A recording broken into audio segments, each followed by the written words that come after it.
Walay perpekto nga tao diri sa kalibutan.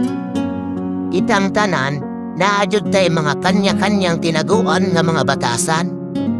Bisan unsa panimo ka maayong tao, naadyo'y panahon nga mogawas ang imuhang tinaguan nga batasan. Ilabi na og masuko ka?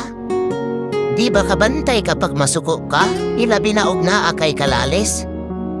Makabuhi ka og mga sakit nga pang istorya sa imuhang isid ka tao.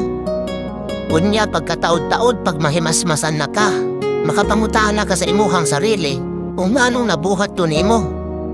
Tungod sa imuhang kasuko, nigawas ang imuhang tinuod nga batasan na wala nimo namalayan. Naapoy uban na ang ilahang batasan magdepende sa ilahang kaatubang. Maunay ginaingon nga, bago nimo i-judge ang tao base sa iyahang batasan, panamin sa daan, basig mas labaw pa kang maot og batasan.